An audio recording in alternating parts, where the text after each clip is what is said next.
De vuelta en Market, Economía y Negocios, nos acompaña Inocencio García, es ministro de Economía, Planificación y Desarrollo y además sociólogo, lo que implica que podemos hablar ampliamente, por su experiencia y por su nivel de profesionalidad, de temas económicos e institucionales, el cual vamos a aprovechar a plenitud, por supuesto.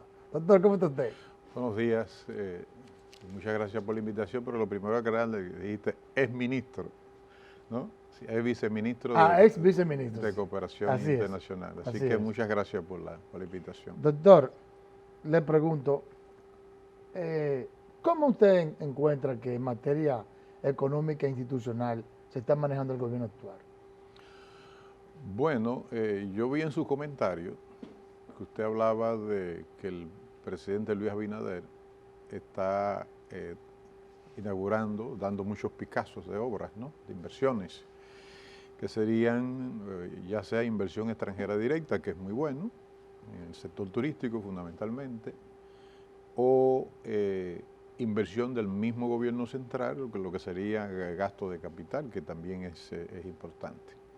Ahora, lo que a uno le llama la atención es el hecho de que con los diferentes desafíos sectoriales que tenemos en materia presupuestaria, se estén inclusive abriendo tantas obras, ¿no? Sino que lo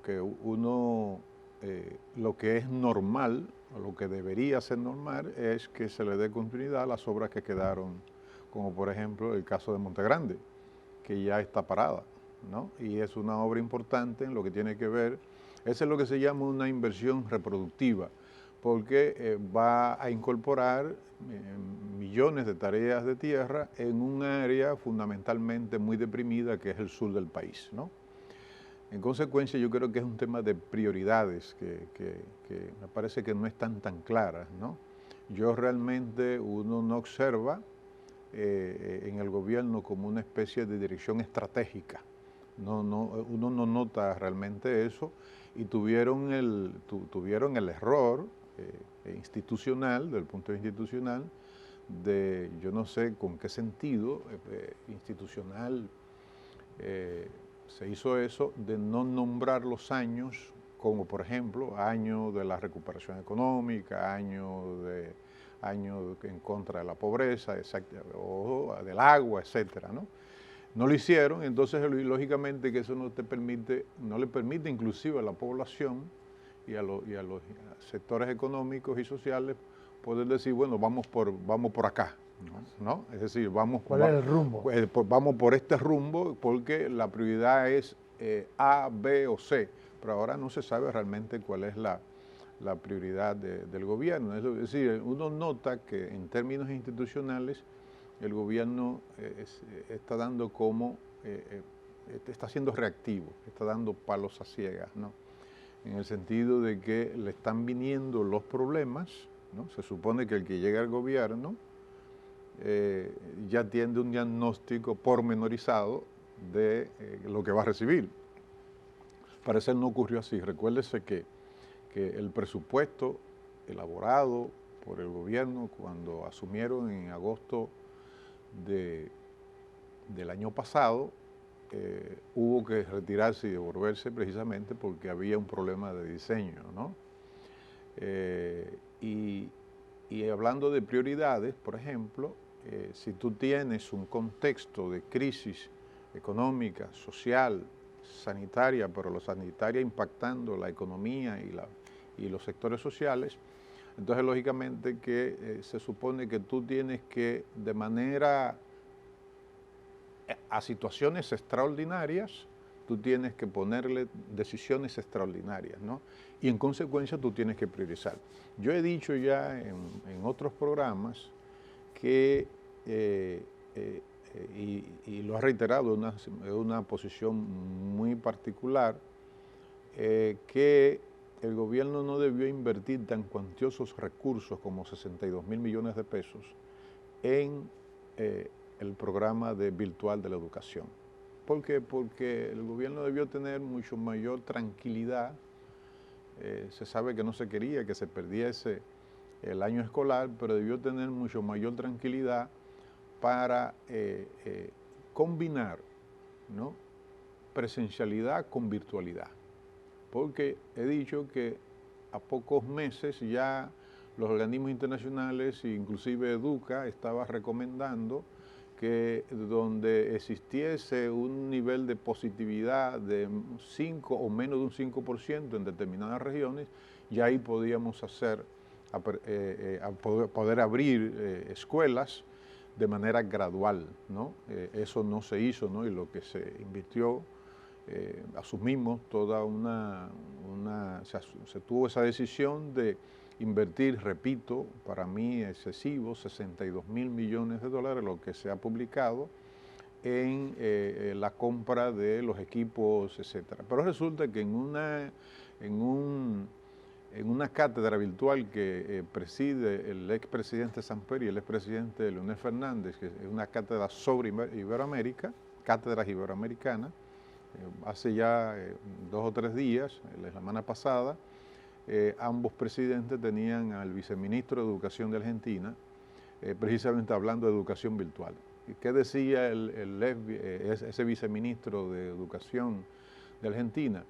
Que no es solamente temas de brecha digital, ¿no? Es decir, gente que no tiene acceso a Internet, que repito, el gobierno, las autoridades de educación, cuando arrancaba el programa de instalación de educación virtual, se hablaba que solo un 24% tenía acceso de la población escolar, tenía acceso a Internet. Bueno, pues acaba de decir ese experto argentino, viceministro de Educación de Argentina, que no es tema solo de brecha digital, sino también es calidad de los contenidos, ¿no? Pero yo le agregaba, hace ya varios meses, en otro programa, decía que la educación digital de los profesores, ¿no? Y señalaba, hablando con el doctor Pablo Mariñez, que es profesor de la Universidad Autónoma de México, que ellos se prepararon 3 meses antes con expertos para poder dominar los programas ya desde la virtualidad, ¿no? No solamente los programas, sino los contenidos, y también dominar la técnica de cómo precisamente dar los contenidos virtuales. Es decir, es una nueva pedagogía, ¿no? Entonces yo creo que el gobierno debería, y el mismo presidente Abinader debería un poco como detenerse un poco el gobierno completo y examinar prioridades, ¿no? Examinar prioridades, porque yo no veo direccionalidad estratégica en este momento en el gobierno. El PRM ha hecho una serie de críticas a la política económica del PLD. Y nosotros por mucho tiempo estuvimos escuchando que el gran éxito del PLD había sido la política económica. Yo le pregunto, ¿qué es lo que ha pasado realmente en ese sentido? Mira, yo a propósito del programa estaba revisando una cifra de CEPAL para que no fuera de instituciones del gobierno dominicano.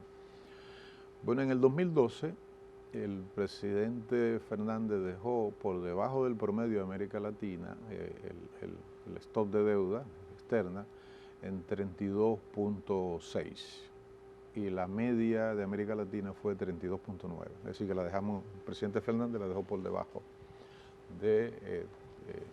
del promedio de América Latina, ¿no?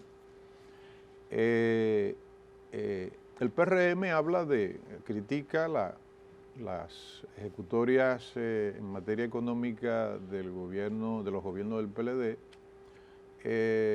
pero yo pienso que hay que ser serio porque tú tienes que tomar en cuenta que tuvimos una crisis financiera en el 2008, mundial, que explicaba que Europa cometió el error, después de la crisis financiera del 2008, de asumir una política procíclica, que quiere decir de austeridad.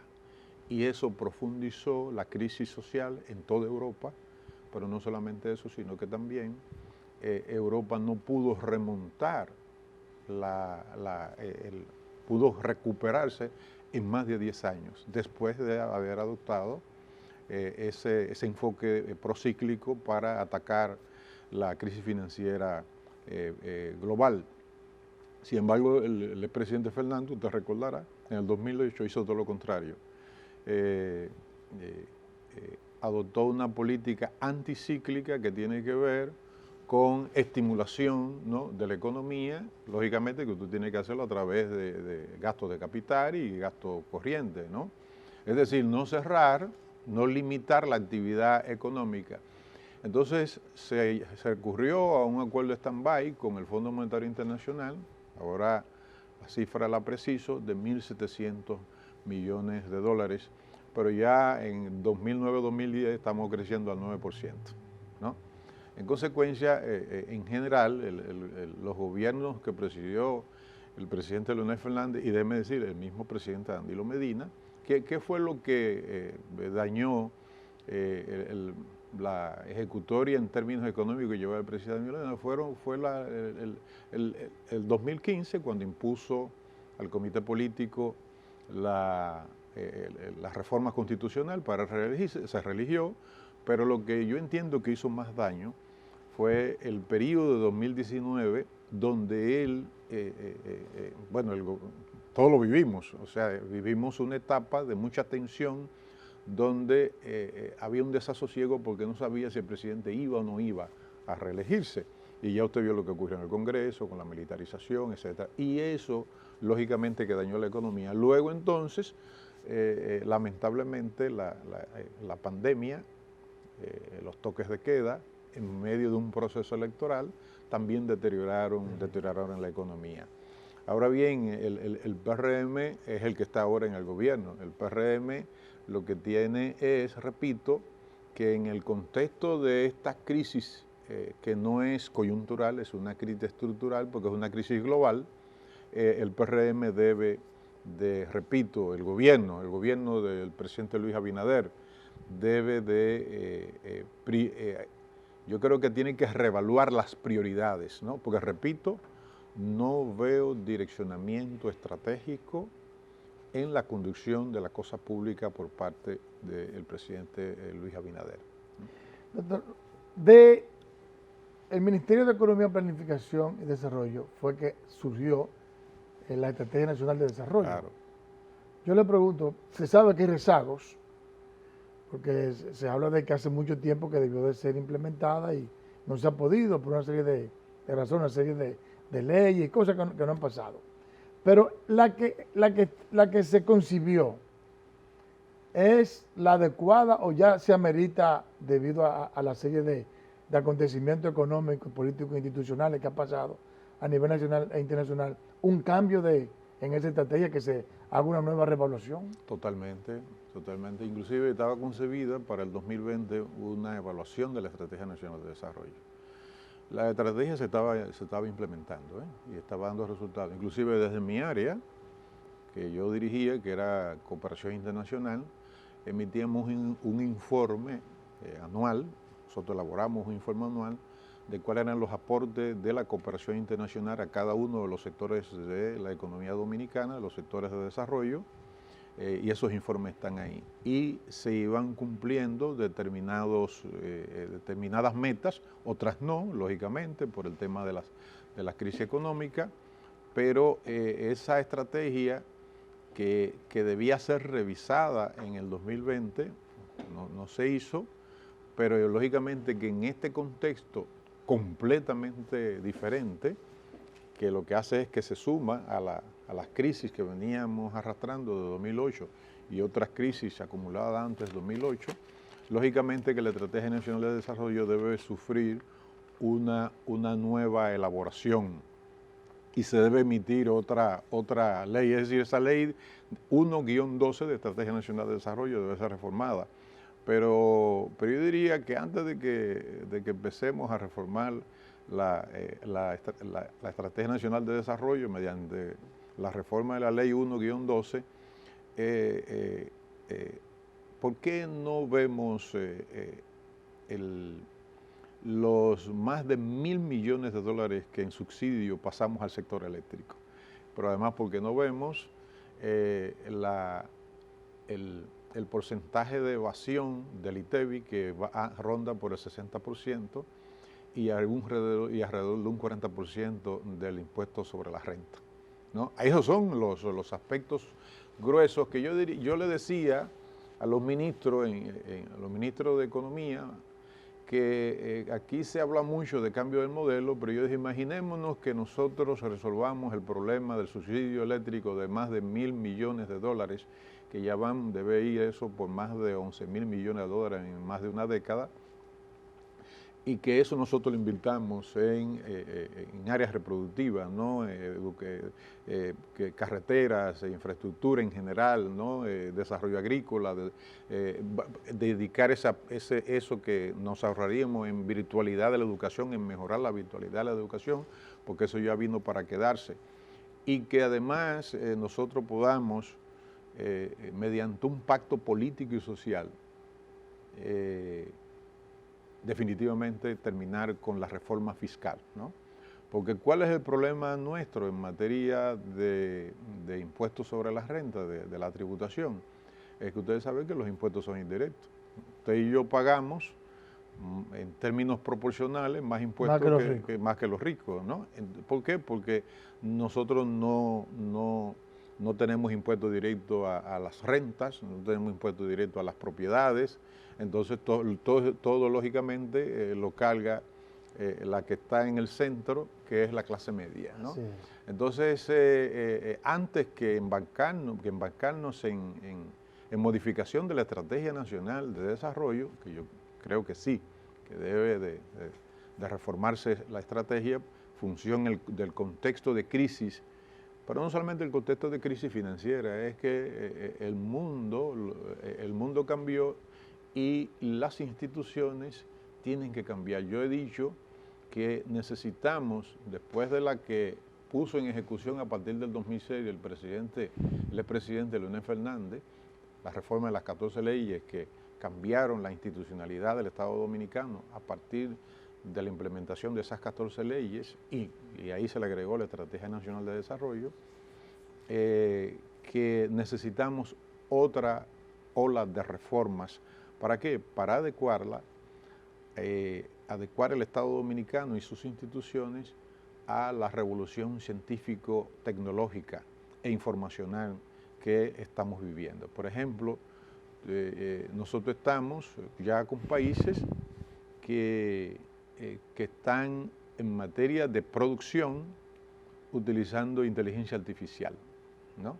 Acabo de ver la producción, la fabricación de una empresa china de un perro que corre a 75 kilómetros por hora, ¿no? Mediante inteligencia artificial. Lo que quiero decir es que mientras el mundo va a esa velocidad, nosotros estamos todavía enfrentando problemas de agua potable, problemas de residuos sólidos, ¿no? Con alrededor de 300 vertederos a cielo abierto, y además tenemos el otro desafío estructural que tiene que ver con la conservación de los recursos naturales. Entonces, no hay otra manera de que nosotros podamos enfrentar todos esos problemas estructurales sin que tengamos un pacto político, social en la República Dominicana, porque resulta que ningún gobierno solo, ni ningún partido puede hacer frente a esos problemas estructurales si nosotros no nos ponemos de acuerdo. Por eso la Fuerza del Pueblo no tiene una oposición por oposición al gobierno, no. Es oposición y con propuestas en cada uno de los sectores del desarrollo. Rápidamente, que nos quedan pocos minutos, en 2 ocasiones, y lo reiteró el presidente Leonel Fernández, en ya la construcción de la nueva dirección del PLD, el acto que fue hace un par de semanas, que dada la profundidad de la crisis, se le hace prácticamente imposible a un país como el nuestro, como de América Latina, enfrentar solo, por sí solo, Así es. la profundidad de la crisis. Así Y es. él aboga porque haya una especie de ir a los organismos internacionales a enfrentar, a pedir la ayuda, especialmente del G20. ¿Qué piensa usted sobre eso? Bueno, el asunto es que el presidente Fernández se adelantó usted lo sabe, desde que empezó la pandemia, esa fue una de sus principales propuestas, ¿no? Que haya una especie de canasta de cooperación internacional solidaria, precisamente para que los países en vías de desarrollo, como son los latinoamericanos y los africanos fundamentalmente, podamos hacer frente a una crisis que, lo repiten los organismos internacionales, no habíamos tenido de 120 años atrás, ¿no?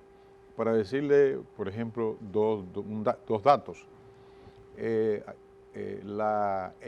el 8 de abril, la secretaria Elisa Bárcena hizo una exposición en un evento que presidió el presidente Alberto Fernández de Argentina, y usted sabe cuánto es el endeudamiento de la región de América Latina, un 79%.